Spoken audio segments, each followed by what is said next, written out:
Summer is upon us, and you know what that means. It's finally time to shed our winter layers and lay our puffer jackets to rest so we can show off our personal style as the temperature rises. The couple we're talking about today know personal style all too well. Premiumbeat.com. It's Chris. And Valerie. And welcome to our little podcast, Haute Couture, the show where we break down the wardrobes of your fave horror movies, films, TVs, and adjacent. And today we'll be breaking down all of our research pertaining to the accuracy within the costuming for CBK and JFK Jr.'s attire and love story. What they got right, why, and the real-life inspirations behind their style legacy. Let's get started. Full disclosure before we move forward. This is going to be about clothes and clothes only because this is their depiction of what happened and it is none of our business, and that's mostly what the show's about anyways: the clothes, the style, nostalgia, and etc. Yep. We're not going to get into the messiness of a Ryan Murphy show because we know it can get pretty messy. But first of all, it's great to be back. Another little hiatus for us. It's been a minute. Yeah, it's been a minute, but we're back. Finding our footing again. Got so much planned. But yeah, like we said, we're going to focus on FX's love story, which focused on John F. Kennedy Jr. and Carolyn Bessette. And the official synopsis reads as a limited series that explores the undeniable chemistry, whirlwind courtship, and high-profile marriage of one of the most iconic couples of the 20th century. John F. Kennedy Jr., played by Paul Anthony Kelly, and Carolyn Bessette, played by Sarah Pidgeon. It is the first installment in Ryan Murphy's love story anthology and is inspired by Elizabeth Beller's book, Once Upon a Time, The Captivating Life of Carolyn Bessette Kennedy. And that was provided by FX. What did you think when we first heard about this show, when it was first announced? Honestly, my full thoughts were kind of like, oh, another documentary or reenactment for the Kennedys. Oh, great. Like, Right. there's so many out there, and at this point I feel like just even in like in biopics, it's just so like, I don't want to say disrespectful, but it's kind of like I feel icky sometimes watching Yeah. it. You know what I mean? Especially like the newest one that came out for Michael Jackson. It's like, Oh, yeah. why are you milking this guy for his money when he can't even speak up for himself? And that pertains to everybody, where it's like, if they can't speak up for themselves, why are you making, this piece about them? And then I remember the day the pictures kind of went viral for, Yes. you already know, like, Yep. oh my God, just terrible. Like, honestly, I have not seen Twitter that united in something in hatred for so long Yeah. besides that day. What did you think? I mean, I was in the same boat, thinking, why can't we let the Kennedy family go? And just again, another biopic, another sort of reiteration of someone's life. Granted, I feel like our generation doesn't know too much about JFK Jr. and Carolyn Bessette. We're mostly familiar with like his father, who was President John F. Kennedy, and obviously we grew up learning about him in school. But yeah, there's curiosity there, obviously, because I mean they were pretty iconic in the '90s. But I mean, yeah, it's like let these people rest, you know. And yeah, as far as those pictures go, as someone who wasn't too familiar with their story or with Carolyn, you can just tell like those costumes were not it. They just weren't. So thank God that Ryan Murphy got in contact with Rudy Mance, who he's worked with in American Fiction and like I think American Horror Story and his Monster series. I think the first season was the one that he worked on with Yeah. Ryan Murphy. So it's good that they reunited and that he took the time to really research and find all these pieces and really recreate 90s minimalism. Yeah, because like I feel like with a show, I hate to say this because I know so many people are going to roll their eyes when I say this, but like it's a period piece.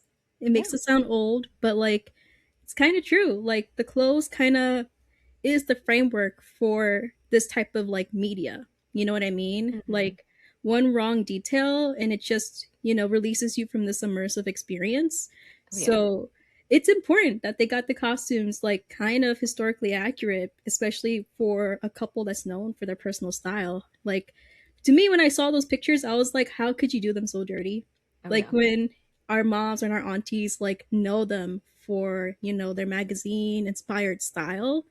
So yeah, I agree. Like, thank God they switched them out. No offense to Leah. Sorry. But Yeah, yeah, the original yeah, costume designer, yeah. no shade. Sorry. No, yeah. And I think that's what got me hooked so much because I went into the show like knowing and understanding that this is very like there are some fictionalized, some dramatized scenes, dialogue, whatever. Um, but what really hooked me was feeling like we were back in that time, and that is a testament to obviously having it set in New York and the costumes themselves. I think really, really nailed that in hooking people into sort of the nostalgia of that time. Because Yeah. that's really what I saw people focusing on much more than like anything else was like, oh, it feels like we're back in that time. Like it's the 90s, it's New York, it's, you know, minimalism, it's fashion. Calvin Klein was at its height around this time. So it's, yeah, not too much negativity. Obviously, by the time we reached the end, people had different opinions regarding that. But I think everybody was really united in the idea that, like, oh, it feels like we're back in that time.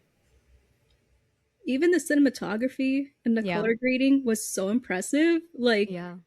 in the world that we live in where like whatever millennial beige is like kind of taking over cinema right now, it's really Mhm. refreshing to see so many different colors being brought up again, especially in like the restaurant they were at for their first date. Yeah. Love the lighting, Yeah. fantastic. Like we need to see more of that now more than ever when everything is so grayscale. Right? Like, yeah, like that like scene stood out to me because of the lighting. Like immediately, I was just like, "Oh my gosh!" Like, and yeah, like the camera, cinematography, the color grading, just yeah, everything was just like, "Wow!" Finally, we're back into like, like growing up in the 2000s. Like, it was still pretty like vibrant with colors that like, oh, it like made me miss that time where like now everything kind of looks the same and yeah, It's like, oh my god, Hope feels like this. That's right? awesome. Like I felt like a child again. Like, oh. Yeah. Yeah. There's something so comforting in that, so yeah. So, do you want to get started with Carolyn? Because I know you Yeah. did that part of the research, and I know this is your jam. I want you to tell us about her wardrobe. Yeah. So, she was the definition. She was the epitome. She personified quiet luxury before we knew it as quiet luxury. She was born in New York, raised in Connecticut, and then made her way back to New York. She's the youngest of 3 daughters, and, what's interesting is that I think she got her education like, her degree in, like, education or something, if I remember correctly, but, she started working at Calvin Klein as a sales assistant and then later became a high-level publicist for the brand, um, and then very quickly through that became the face of 90s minimalism, or quiet luxury as we know it now. But she was really close with Calvin and, was eventually considered to be a muse for him. So she kind of inspired some of his collections, is what I believe um, researchers who have done research on her life have said. And she also inspired other designers like Narciso Rodriguez, who designed her beautiful gown for her wedding, and other brands like Prada and Hermes. Um, but what was interesting when I was doing, research for her was that Rudy Mance had mentioned that it was kind of difficult to create a capsule for her before meeting John, because like prior to 1996, she was like rarely photographed, obviously, because she wasn't with a high profile person. But Right. so yeah, so he realized that he needed to like work backwards with Carolyn to introduce her before John, like who she was before him. Um, and establish her identity then to then obviously tell the story after meeting him. So going back to like FX, they were kind enough to like give audiences a behind the scenes process of like creating the character of Carolyn. And Sarah Pigeon, who plays her in the show, she has like if you've seen her before this series, she has naturally dark hair. Yeah. So she actually dyed it blonde. Like it's not a wig. It's not like, um, she has extensions in, but it's not like a wig. Like that's her hair. Um, and the hair department in the behind the scenes were like saying like the first few days it was like a 12 to 14-hour process of just gradually like Wow. lifting her hair because obviously you don't want to damage it, going from a dark brunette to like almost platinum blonde. And they added like wavy extensions, obviously, because Carolyn had wavy texture sometimes. Um, and they bonded that to Sarah's natural hair. So, I mean, looking at it, like I thought that was like all of her hair. So, learning that she had extensions in, I was like, wow, like it looked pretty natural to me. Um, and it was interesting to learn that they gave her like kind of like free reign with styling, that like they let her like mess with it and play with it to have it appear more like lived in and more like natural looking. And she worked with like Carrie Hill to achieve Carolyn's like real hair color. They revealed that it was like a few conversations, I think, to try to figure out the color and how they wanted to progress the color throughout the season because obviously it's different from when we see her in the beginning versus at the end. And so a lot of that had to do with like researching like 90s hair color, which we know is like um very like highlights. I know we had like those like men did like those what are they called? Like those tips? The spikes. Oh, the frosted tips. Yeah, yeah. Yeah. So doing a lot of research into the 90s hair colors, and the highlights were obviously like more vibrant and bolder at the beginning. Gold and bold is what they said. And throughout the decade, they obviously researched like her hair, how it transitioned throughout that time. So by the end, we obviously see her a bit more sophisticated, lighter palette, and almost platinum by the end of the series. And then for makeup, Carolyn was known to not really wear any makeup. She was more of like a girl that like loved skin that looked like skin. So kind of like what we think now, like clean girl makeup almost. Barely there makeup. But it was cool to find out that like Sarah had to like contour her eyes because she obviously her eye shape is different than Carolyn's. So I thought that was an interesting attention to detail that they put into that. So yeah, they had to contour her eyes a bit to get it as close to Carolyn's eye shape as possible. And then obviously it was interesting how they broke down like her makeup evolution. So they focus on like younger Carolyn, meaning like again pre John. Um, so they focused on her look being more natural, eyebrows were fuller, more of a neutral lip color.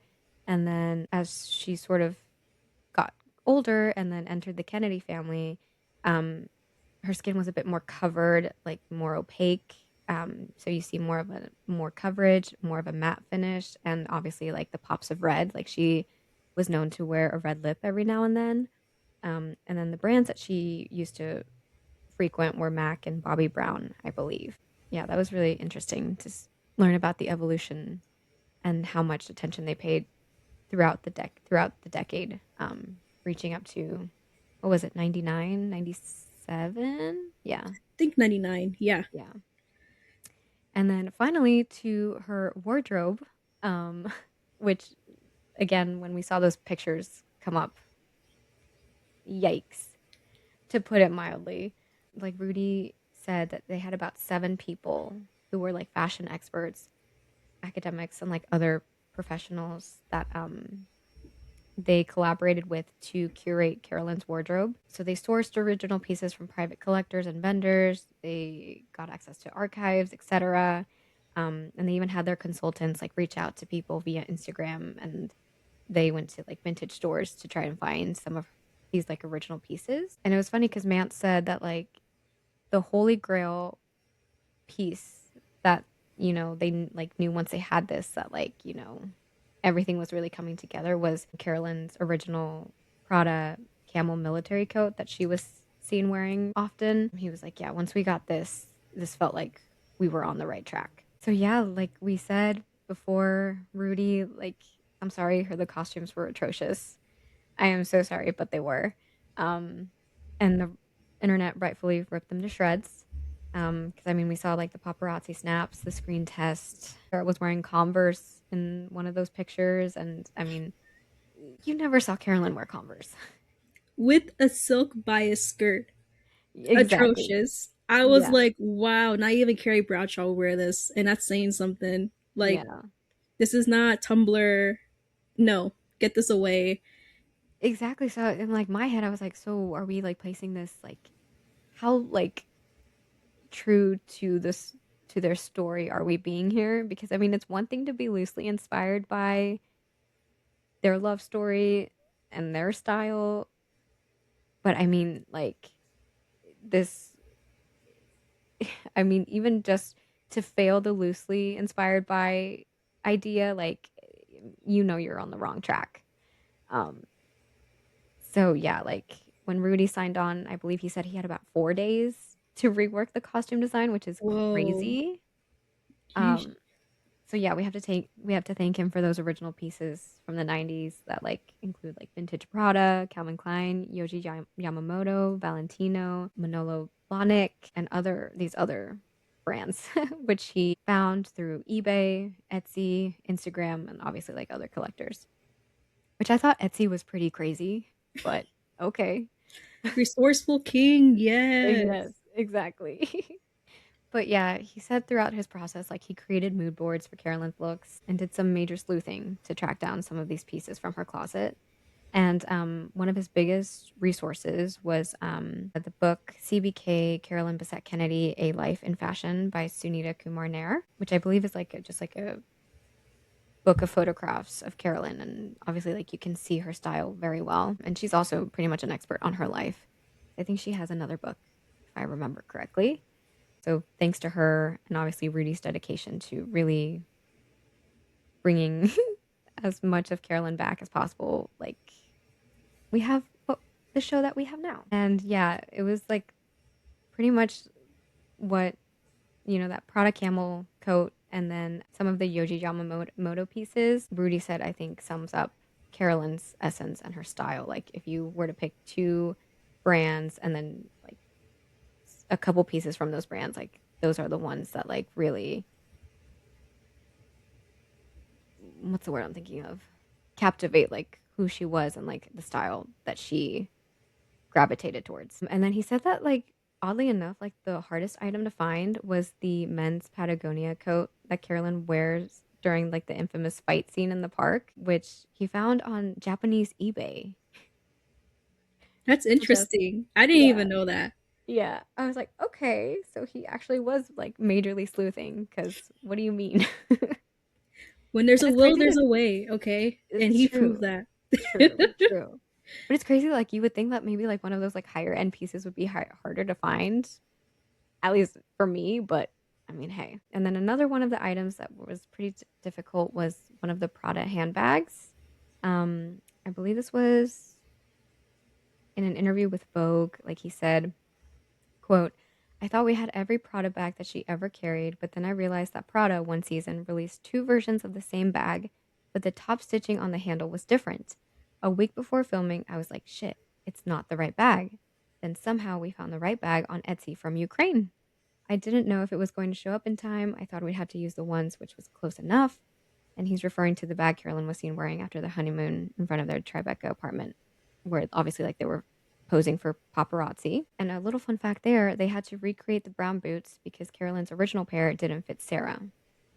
She did wear the original pair for one scene, but ended up switching them out because obviously they didn't fit. But yeah, that was pretty interesting that like the bag got there like just in time for them to film like some of this scene. It's just wow, yeah, like it's crazy to think like he had 4 days to rebuild both of their wardrobes. And That's yeah, insane. sometimes cutting it pretty close to when they were shooting. And a little bit of psychoanalysis, which I know you're going to be talking about John a little bit later. It's interesting to see Carolyn's progression before John and then after. Like before, like, she had like the wild, like curly hair and then like a little bit edgier with her style. And then when we see her meet him, we see her like, I know that what is it like that TikTok likes to say, like, oh, if you're like in love, like your hair becomes like curlier or whatever.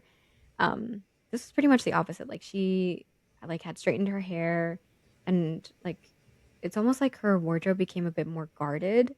in appearance, and that kind of gives off like this idea that she almost became diminished, not necessarily like, with her relationship with John, but more so like the media and how they like basically like hounded her. And so yeah, like to see that transition into how she becomes like more guarded and how she uses fashion as armor, as like a safety net to sort of almost like rebel against what people were saying about her at the time, and at the same time like, putting up like a defense, which I think that's why she loved Yoji Yamamoto, because I think he had said like fashion is like a woman's like armor, and so I think that's why she gravitated a bit more towards that brand. But yeah, she was very famously known to not wear any logos. The only time that she did was, I believe, when she was returning from her honeymoon. There's like a picture like, that paparazzi got of her and John walking down like the plane steps, and she's wearing like an Hermes belt. And that is the only time that we see her wear like any type of logo. Other than that, like, yeah, she wasn't into logos, which I thought was really interesting. But she had her preferred brands. Obviously, we know Prada, Levi's, Manolo Blahnik, which she wore one of like a pair of heels on her wedding day from that brand. Hermes for the handbags, the Birkin 40, the Kelly 28, Yoji Yamamoto. Obviously, she loves some of their like tailored pieces and their like classic white cotton shirts. Cartier, I think she had like a tank watch. And from Prada, we obviously see her wear like loafers, some of the coats and the boots. And even the brand had renamed their 1995 tote bag to the Carolyn, which Oh, obviously shows her influence there. She loved their strappy sandals. And I think, yeah, like the look that we see on the Tribeca steps after their honeymoon, I believe Rudy said was head to toe Prada. So like everything about that um, was from that brand. Do you have any favorite pieces of hers from the show that we saw? besides the wedding dress, how I was like gonna she say was that's my favorite literally, too. yeah, like she was literally stitched into it, which Yeah. oh my god, I was watching it with my aunt and she's like, "Why is he taking forever?" I'm like, "Do you not realize that this poor man is like literally removing the back panel from this dress stitch by stitch and Yeah. how stressful that is?" Like I felt stressed just for him. Just like Yeah. imagining like, "Oh my god, you have to do this in less than like 2 hours and then you got to sew her back in." Yeah. Insane. But yeah, that has to be like my favorite because it's just so beautiful, so timeless, and one of a kind. Yeah, and I think she was one of like the first to be wearing that sort of style of gown as well. So, um, she was a trendsetter without trying to be one, and everybody that knew her says she never wanted to be one. Like she valued personal style and authenticity over like anything else. So this leads me into the Carolyn effect. Obviously, many brands have been inspired by her and influenced by her throughout the years. One brand that I found was Salima Optique, I believe, which is a brand that designs special oval shaped glasses as a tribute to Carolyn and named the frame Carolyn. Obviously, we know The Row by Mary Kate and Ashley Olsen share a similar minimalist style that I hear is often compared to Carolyn's. Kate, J. Crew, Gap, or just some other examples of brands that people tend to associate with that sense of fashion. And obviously, when they think of 90s minimalism, they think of Carolyn. So let's see. Oh, yeah. And then obviously, TikTok. I know I know we like to recreate looks, right? We like to post our little style guides and whatever whatnot. And people like after the series, started, people were really emulating her style. So yeah, you would see like if you look up Carolyn Bessette fashion or just her name in general, you'll see like style guides, style breakdowns to understand her fashion sense, recreating her looks, people standing out in outside of a store in New York where she used to buy like her headbands and like literally lines of like hour-long lines of just people trying to get the headbands, get some of these pieces that they think really are a nod to her style. So yeah, it that interestingly enough led to discourse about, about missing the point about her fashion sense and how she approached fashion. Like she wasn't someone that again wanted to be a trendsetter. She didn't want to be like an influencer in this sense. Like she valued individuality and like, telling a story through fashion and not really interested in seeing people copying and pasting her looks. Like, she wants people to be individual and authentic to themselves. Like, obviously, the 90s, like, we see a lot of people in the 90s with, with this like minimalism style, but Hmm. again, it's like very distinct between people. Like, you look at Kate Moss and you compare her to Carolyn, it's still like a very different approach to this style.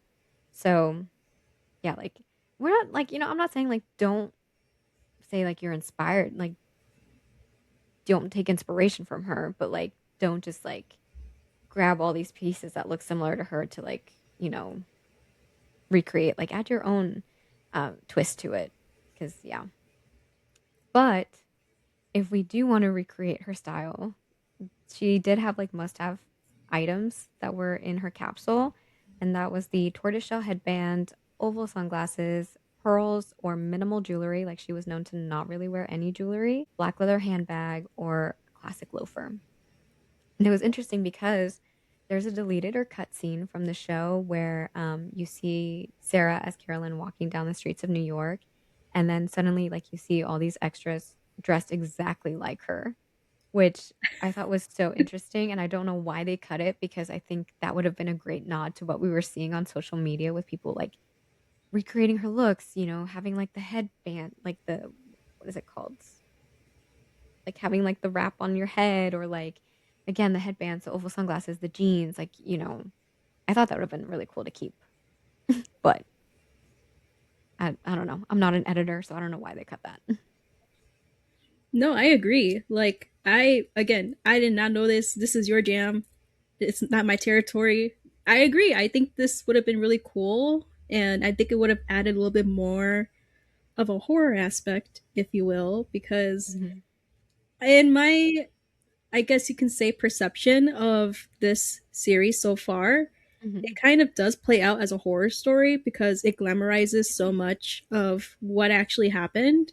Oh And yeah. also, like you said, like it just kind of like shows perspective on like how different we were back then versus now in terms of style and individuality, and how we haven't found the balance yet Mhm. between being inspired versus like buying someone's entire outfit and personality off of TikTok shop. Mhm. So, I yeah, I gotta agree. I don't know why they cut that unless they were out of time, but it would have been cool. Yeah. Yeah, it's so funny and like I know some people literally the conversations about her following the show, like some people were like, "No, she would never be like into like clean girl like aesthetic, like Pilates, like like she like somebody even said like, "Oh, she would be a Republican today." I'm like, "Girl, what are you talking about?" Like, what? It's crazy. And yeah, like we like even like watching the show and like Sarah's like I love the scene where I think it was like the second to last episode where we see like Carolyn in her like trapped in her like their apartment basically and like there's like a montage of her um wearing like all these different like clothes and then obviously like going through like depression because it was it, just seeing that and knowing that like that's only like an ounce of what she was actually going through at that time. Like the media then was so different than it is now. Like you had like so many women like struggling with like body dysmorphia because like the fat shaming was just so disgusting then. Like and you know, oh, I remember now. Do you like after their wedding? Do you know the scene where I think she's in a car and they're going to an event or something. And she like sees outside like this like store like in the glass window where it's like John and then like her like from their wedding image and they Yeah. cut her head off and then it shows Yes. like this should have been you or something. Like the fact that that somebody did that in real life and it was like a store like it was like a publicate like a newspaper or something. I'm like that's crazy. Like what do you mean that was okay then? That's not okay. Man, I do just paparazzi culture back then. Insane. I know like there was a clip that went viral around the time Love Story premiered with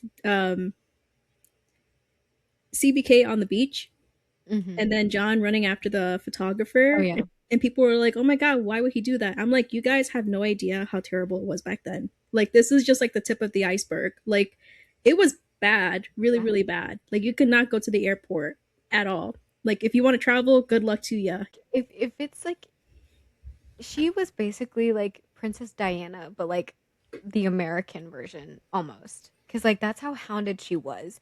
And I found it really like interesting on Murphy, like on the creator's part to include that in the show was like not that we obviously know that if she reacted to Diana's death or not, but like to see how that played out, like how her life played out and how Carolyn was seeing her life play out, like it really like it could have gotten to that point, you know, where because they just wouldn't leave her alone. Like, and there's like clips of her, like actual like paparazzi like videos of her saying, please, like, step, like, even then she was saying, please, like, please step back. Like, she was still being like firm about it, but like these people just wouldn't leave her alone. And that's just, it's sad and it's crazy. Yeah, it's tragic, honestly. Are we ready to move on to John? Our beloved John John. Yeah. I don't know. I don't know what it is, but within the last few years I feel like I've gravitated more towards menswear. Like I'm more interested in that now more than women's. So I don't know. I feel like I don't know. Like it's just kind of is my interest at this point. Yeah. So I mean, it John. has been a little different lately. So finally, interesting. So, a little background on John. Besides him being the obvious, which is the son of, a famous president. So, he was the assistant district attorney in New York, Brown University graduate specifically, but is notoriously known as the son of Jackie Onassis and JFK Jr., the 35th US president, Hmm. who made history being the first ever US president to be of Irish Catholic descent, who would later become the founder of political lifestyle magazine George, As Seen, and Love Story. So, in the beginning of this project, Rudy was basically saying his idea of John was similar to everyone who was a fan and appreciated their style. We know what they had worn, obviously, like their whole kind of adult life has been documented. But especially with JFK Jr., we knew his whole life, what his personal style was, and we could use that to inform who he was in terms of the character they were going to portray in the series. So this is kind of explored through their portrayal of him, but also through his growth towards the end. Another aspect of fashion back then, which I know we talked about magazine culture, which I have a lot about. I have a lot about that in just a second. Mm. But also, it's so geographical, like Yeah. compared to now, where New York is the hub of literally everything, Yeah. of culture, of lifestyle, nightlife, if you will. So he says portraying New York in the 90s, George Magazine had a very different look from Calvin Klein. Hmm. So what was happening in the Lower East Side was very, very different from what was happening at the Odeon, the places they visit in the series, essentially. And from a costume design perspective, it was great to be able to go to all these different locations and tell the story through clothing of who these different types of people were. So back then, who hung out where and what did they wear, So it's nice to see that like they're using locations kind of to their advantage because I Hmm. feel like with most period pieces, no offense to any of them out there, they don't take advantage of it.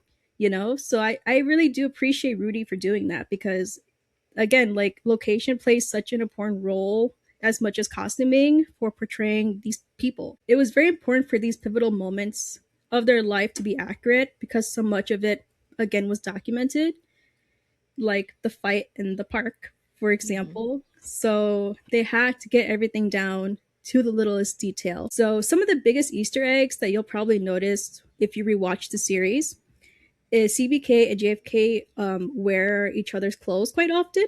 Hmm. So they're like kind of like the type of people who don't just throw away clothes like one and done, you know? Like they As it should actually be. exactly like they wore it to the bone and they would wear each other's clothes all the time. So through this research, Mance also discovered John's fave shirt was, I think he was papped in once or twice. He'd see the same shirt 2 years later in like something else. So he knew, oh, okay, this is his favorite shirt. Very worn, very faded. The neck is stretched out. We got to replicate that. So Mm-hmm. he placed a few of these kind of like similar pieces around set a couple of times. So CBK wore a lot of his clothes around the apartment. So you see him wear a pair of boxers, and the same pair could be seen on Carolyn in episode, either the same episode or the next episode. So you'll see them kind of like reuse these clothes. They did this so like they can show the passage of time and to portray them as like a real couple, you know? Right, yeah. So, my fave look for John, which is obviously the wedding suit. Okay, so it was made bespoke by Gordon Henderson. So it was basically made from scratch to fit Paul's specific measurements and their design preferences. Henderson was Carolyn's other best friend at Calvin Klein, who's also in the series. Based off of what I gathered, she was loyal as a friend. So those two costumes were very, very important for them to portray. And not only to pay respects to Carolyn, Bessette, and JFK Jr., but also to Narciso and Gordon, who were both incredible designers. And it was really important for, Rudy to do them justice as best as he could. So that was his fave look, I think, too. And his other fave look is obviously Carolyn's wedding dress. But Mm-hmm. yeah. Um, I wanted to talk a little bit about how there's so many parallels to John's influence in the digital space, similar to Mad Men, because I can never escape Mad Men. I've mentioned it so many other times on here with our So heated true. rivalry episode. Like, I can never escape it. So, I found a GQ article that says, or is titled, "The most influential menswear show since Mad Men is Love Story." And I thought that was so interesting because I saw the parallels while watching this. Mm-hmm. So, the synopsis by Max Beringer, um, he gives in the article is, over its 9-episode run, the Ryan Murphy produced series spawned a new generation of JFK Jr. wannabes. A roundtable of experts tell writer Max Beringer why this phenomenon of nostalgic dressing, whether it's in the mode of 1960s Midtown or 1990s Tribeca, isn't so new after all. And I gotta say, they kind of clocked it with that. It's very, Mm-hmm. very true. Um, but yeah, I wanted to bring that up because if you've been online within the last few months, you already see or have seen so many of the JFK Jr. lookalike contests. Which, not even close. Not even close. Literally, like, guys, go get your eyes checked. No, absolutely not. Stay humble, please. Because no. And if you live in Midtown or Bushwick, God bless your soul, you have been victim to the wannabe JFK Juniors. So Mm-hmm. they are pretty on the nose with that when it comes to like the inspiration or influence from both of these series impacting younger kids. And I also think it kind of ties back to our economic, I guess, status in the world because Mad Men took place, I believe, during the recession. We're in a recession now. So, yeah. One of my fave scenes in the series, which I've been meaning to ask you what's your favorite scene, but Oh my mine for god. John is his intro when he's on the bike with his 3-piece suit and with his little, little quirky little accessories like the cap and the sunglasses. And he's just being so confident and striking his demeanor. And I think they Mm-hmm. captured his essence pretty well there. But yeah, what was your fave clip from the series? Oh, I think seeing Carolyn at like Calvin Klein and how much influence she had there and how confident she was in that work, I think was really nice to see because again, like she had a life before marrying America's prince, you know? And I don't know, I feel like towards the end, like, they sort of diminished that aspect of her. I found it so heartbreaking, like, there was a scene where I think she was interviewing for Ralph Lauren, and then the paparazzi were outside, and it almost felt like I don't know if she didn't wanna intrude by, like, overshadowing the brand, or if the brand themselves were like, "Actually, like, never mind." But just that idea that, like, she found it so difficult after that to find her way in the world. Like I loved the scene with her sister when they were at the restaurant and she's like, I knew like what I was supposed to do and now like I don't know where I'm going basically. But yeah, I think that was one of them. I loved oh, what's another scene? I'm trying to think. I loved the family dinner, Oh my god. which was awful, but I loved it because it felt very much like I mean, we don't know how these people are, right? Like, we don't know if that's like what they do, but like, I think with the way that like as a society we mythologize like the Kennedys, like you would think that like that's what this is something they do. Like they sit at a table at dinner, they go around and like each give their opinion on the political climate of the time, right? Right. And I think I remember texting you like, oh my god, if I were her, I would have like gotten up and like left. Like I'm not doing that. Like and again, like, we don't know if this is something that he did, like, if he, like, didn't tell her, "Hey, like, the further you sit away, the harder the questions get." I would have been so mad. But I loved that scene, and then I think the other favorite clip was when she had that talk with Ethel after I believe they got engaged or she was planning on saying yes or thinking about it, where basically Ethel really broke it down for her, like, people are gonna be watching you, but you have control over what they see. So I really loved that too because I think that really informs how she maneuvers the attention after that. Yeah. I like that scene too, just because it's the one scene I liked with Ethel in it that Yeah. didn't, raise my blood pressure. So it was kind Mhm. of nice. Oh, this other one that I did like too was Grace as Caroline. There's two of them. One after she finds out like this is no longer like search and rescue, this is search and recovery. Obviously confirming that her brother has died, and then the scene that she had with Carolyn's mom before the funeral, I think was also very beautiful, and you could really feel like you know like these people were like they were family. So yeah. You could feel the heaviness, Hmm. like the dread of like realizing, oh, they're not coming back. Yeah. And the fact like it just made me feel so like obviously like Carolyn's mom like she lost two daughters there, but it like Caroline too, like she's had so much tragedy in her life that like she's basically the last one standing from like her immediate family. I just yeah, it kind of puts into perspective just how much they lost. And then I think I texted you too, like one thing I loved about like the show as a whole, like if you watch it from like start to finish again, like you see them obviously towards the end work trying to work through their marriage and like wanting to put in the effort to save it and then like all of a sudden like they're gone. Like you sort of like it's coming, but it still hits you. And I think that's one of the things that I loved about the series. Yeah.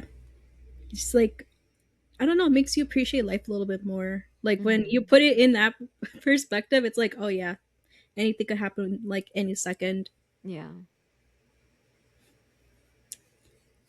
One of the things that I loved about Rudy's depiction of John was how he calls him the original hipster, Hmm. which for all of But you it's true. young, it's true. It is true. Like if I don't know, if you were to ask your parents, they would say he was a yuppie. And if you don't know what that is, it's a gentrifier. Like like that's the nicest way that they can put it. And I don't know, I feel like that using that word it's like yeah.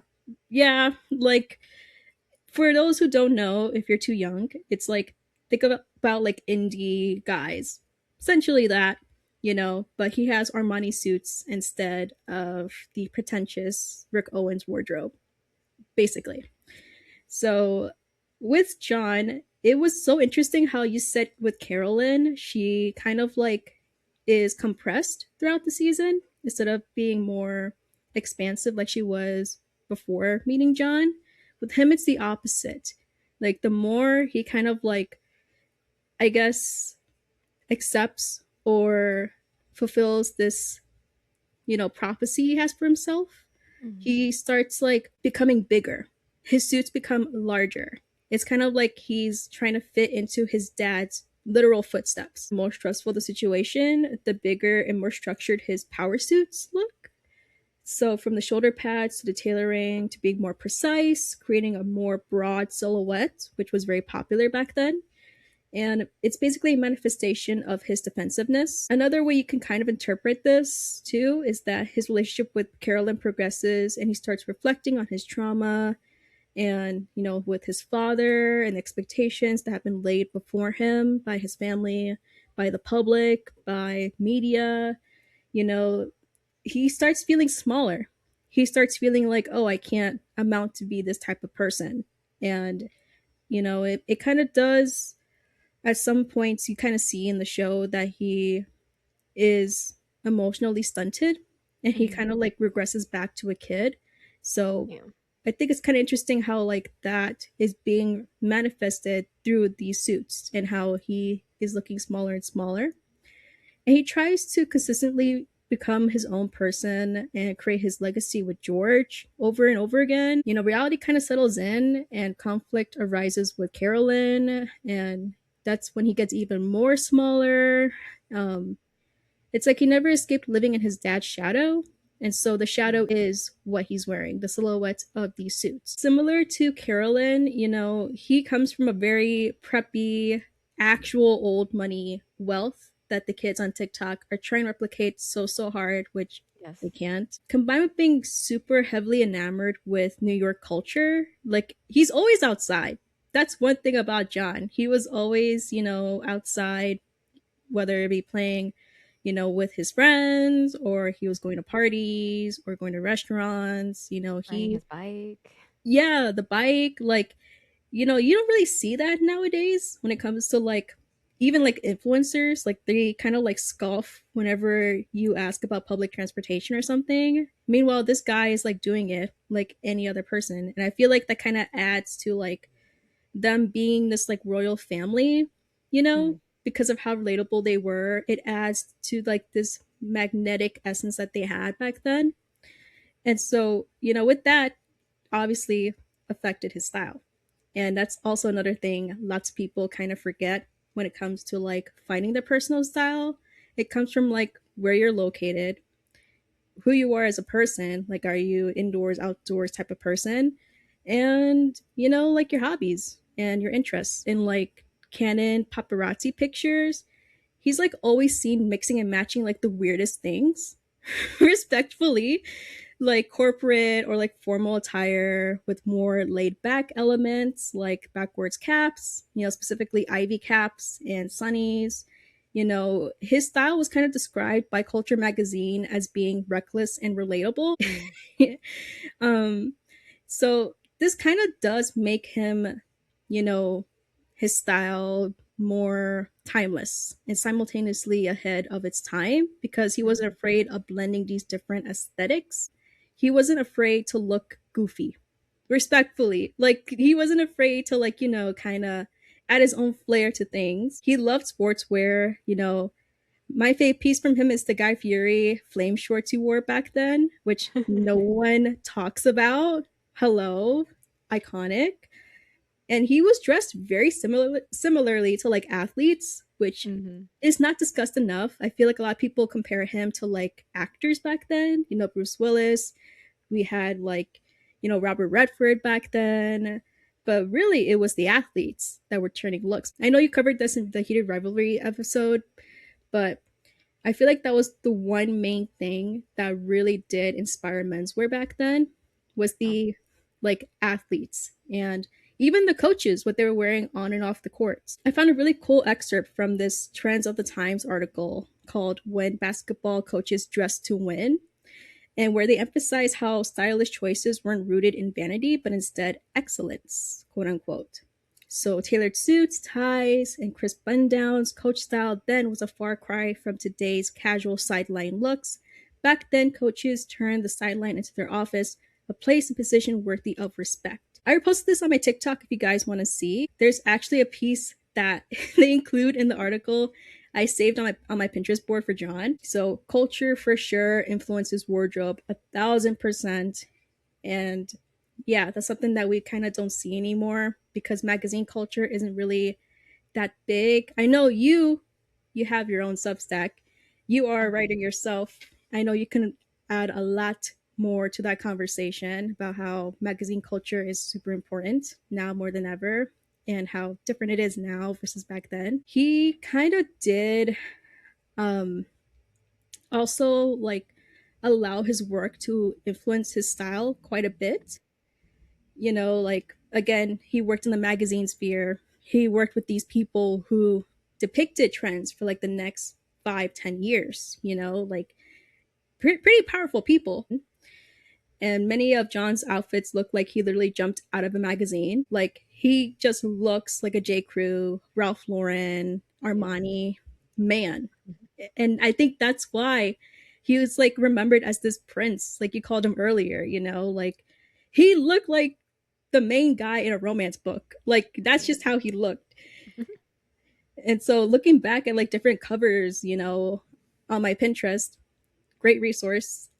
um I wouldn't be surprised if he really did draw inspo from like all these older publications like Banana Republic, a little bit of Ralph Lauren, Gant, Giorgio Armani, you know, J. Crew, just really old stuff, staples, if you will, that last forever. And so 27 years later, men are still trying to replicate his looks. The main reason why people can't and never will replicate his looks is because of their lack of curiosity, in my opinion, and just being cultured. Not to sound Mm. snobby, but like, you know what I mean? True. It's like people, I'm going to mention AI, but you know, people feel like they have all the solutions in their hands, which technically we kind of do, but they don't do the work to look Mhm. into why certain things happen. You know what I mean? Like, or like why, you know, certain things are trendy or something, and Mhm. like how you can like make it your own. I feel like that's the main reason why people are so infatuated with both Carolyn and John's style, because they want to know like what is the secret of like, oh, what, how were you able to be so stylish back then and be so cool? Real talk, style is like 90% confidence, 10% clothes that are tailored to your body. Like, in my opinion, like, that's just how I see it. Like, if you see TikToks of younger men in New York running around in khakis and dress shirts, the backwards baseball caps, like, you know, opting for a more loose fit and like trying to wear suits while riding the bikes, it kind of looks wonky because it looks like they're Mhm. cosplaying. Yeah. And like, you know what I mean? Like, at least with John and like with most men back then, they found inspo either from their dads or from like magazines or from like Mhm. books, you know? Versus now it's like, oh, people see a TikTok and they're like, oh, I can do that. But they don't Mm. take into consideration, you know, different things like color, fit, you know, different materials, their measurements. And that's why it looks kind of weird. And a lot of women, including us, got the ick seeing the lookalike contest. I'm a really big advocate for money can't buy style. You gotta find style on your own. And yeah, it kind of reminds me of this like, I don't know if you've seen the TikTok of this girl saying like, oh, you can't recreate my outfit because it's so expensive. You can't recreate it from the thrift store. And it's like this all white fit, Isabel Marant inspired. And so many people dragged her for it because they're like, you go to the thrift store and like get half of that for like $5. Like, what do you mean? Literally. But that's what I'm talking about. Like, money can't buy style. And people fail to realize that over and over again. Mhm. But one last thing I wanted to talk about real quick with you is this really interesting article by someone else named Valerie Steele, and it's called Fashion is Not Art and That's Okay.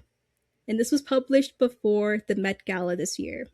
Mm. And I highly recommend this to everybody to read at least once because she makes pretty great points. You can find this on Someone Else, that is the name of the publication. But basically, quick synopsis, spark notes of the article is like styling back then versus now, digital age, people are focused on doing fashion styling the right way, fear of embarrassment and peer pressure, which cool, we went over that. But she kind of goes back into like styling is all about expressing who you are, not limiting or boxing yourself into a specific image, and more Mm-hmm. nuance is required, which a lot of kids nowadays kind of see things black and white. You have to do things 100% right. If not, it's wrong. And that's kind of like why I guess people don't evolve with their style sometimes. Or, we see like different designers kind of like stunted in that way, Mm-hmm. you know? Oh yeah. Yeah. So, Valerie, not Mhm. you, Valerie, Oh, Steele, Valerie, well, you said it. I thought you were gonna ask me a question. that comes later. Don't worry. Oh, So oh she is no. the director and chief curator at the Museum of Fashion Institute of Technology, so FIT, in New York. And she has personally overseen some 25 exhibits since 1997. Okay, the Washington Post described her as one of fashion's brainiest women. In her perspective, she says fashion is a social and cultural phenomenon which has profound importance both for individuals and society at large. People talk about clothing as a language, and I always go, no. No, it's not saying one clear thing. It is more like music that can be interpreted in different ways. So it's kind of important to understand why and how personal style is different versus back then in this lens. Because I used Mm-hmm. to think of fashion the same way. I don't know about you, but that's kind of like how I got into fashion, like with different designers and different, I guess styles. It's more like reading books. Like it tells a story and its impact lasts a long time through Mm-hmm. different books, quote unquote, different collections. And depending on like, you know, your own personal, I guess, lore or background, the language is different. That's kind of like how I always interpreted it. But I thought it would be kind of interesting to bring this up now because of like the Met Gala, but also like it is true, with fashion for this couple specifically, it was so simple on the outside, right? Like, oh, they look Mm-hmm. cool. When you really look at the nitty gritty of things, it's like, oh, a lot of things kind of like accumulated into their image. And that's Mm-hmm. why people can't recreate it now. So, before I ask you the question to end this podcast, I have a few fun facts that I thought were kind of Ooh. cool. So, the I Told You shirt from Challengers was directly inspired by an identical t shirt John used to wear, the I Told You shirt, which Mm-hmm. I had no idea. I found the picture. Really, really cool. Second thing, for all the men that are listening, which is probably two guys, no offense, but he uses the Kiehl's groom through his hair. So, like this paste from Kiehl's. Yeah, just really specific. No offense to Paul, but he does have a couple of hair pieces in the series Yeah. on each temple. Mm-hmm. So, besides the pieces, they made his hair look really luscious with Yeah. the balm. And when they asked him, like, oh, what's one piece you would like to keep from the series? He's like, oh, I want to My keep the hair. card, the card.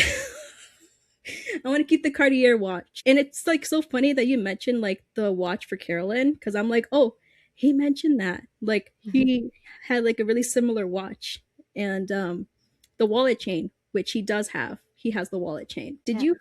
you find what Sarah said that she wanted to keep from set or not? No, I don't think I did. I'll have to look into that. I'm sure, yeah, I'm sure she got to keep like probably like smaller things. I would imagine they wouldn't let her keep like the original pieces because they probably have to like go Give back it to back. the collectors or something. Yeah, I need to do more research on that. But I did find fun fact that Carolyn preferred oils to perfume. She liked like the more intimacy of an essential oil than like the heaviness of a perfume.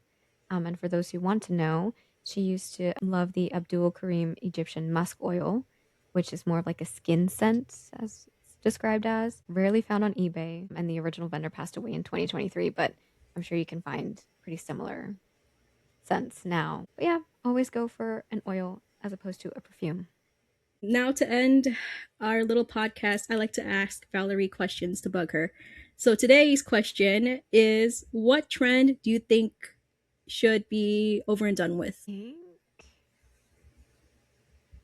Listen, I'm a clean girly makeup, like clean girly aesthetic, but like I think we kind of need to move away from that because it's just been so like it's so oversaturated now at this point that it's like I want that 2016 makeup back. I want the the grungy style of like the 2010s back because we need to move away a little bit from that. I agree. I agree. I think the trend or style that needs to go is Y2K. I'm going to get a lot of flack for that, but I hate it. Interesting choice. I hate Y2K. I've always hated it. We lived through it. Oh my god. The jeans like dragging on the floor. Oh yeah, no, I don't like that. Exactly. Exactly. The kids today don't know. That was the real Y2K, where your jeans would like get like the holes at the bottom because of the mud and everything that it would drag while you're walking in like your little like True. DC shoes or like your Converse. It's not fun. And skinny jeans, the low rise skinny jeans, Mm, can't do it. Sorry. Personally, yeah. I can't do it. Good points. Good points. So we're gonna wrap up here. And do you have anything else to add before we leave? No, I don't think so. Just that we have a lot of cool stuff coming up. Our little podcast is growing, which you guys will learn about very soon. And yeah, just some interesting stuff on the way. Maybe some like surprising guests. Um, yeah, we have so much to talk about coming up. We legally cannot say some things Yes. that we have been doing. So don't think that we're just like saying whatever. Like, no, like we're actually like working behind the scenes and, Yeah. getting things done. All we'll say is tune in for June 7th for the Vampire Lestat premiere. And maybe beforehand, we might have a few, I guess, surprises for you guys. We're also going to go over season 1 and 2 of Interview with the Vampire. So Yes. stay tuned for that because we wouldn't be here without Anne Rice. So we have True. to go through, go through all that. And we're reading Queen of the Damned. I'm more than halfway through. Are you like around that area? Nah. Nope. I need to get on that. I need to get on it. But you know what? I annotate along the way, so that takes me longer. But Yeah. yeah, I'm getting on it though because yeah, like you said, we have a lot of cool stuff coming up. Things that we can't talk about just yet. Um, but yeah, we're gonna be entering our rock star era soon.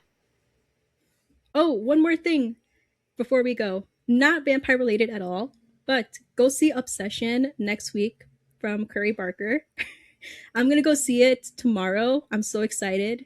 I'm living for the era of YouTubers becoming horror directors, and he is literally our age. He's 26 years old, and this is his Yay. first, like, major directorial debut. So, congrats to Curry. But yeah, go see it, support indie cinema, Yes. and stay safe. Stay, I guess, cold out there, chill out there, because it's getting warm, at least over here in the Midwest. But yeah, we will see you guys next time. Bye.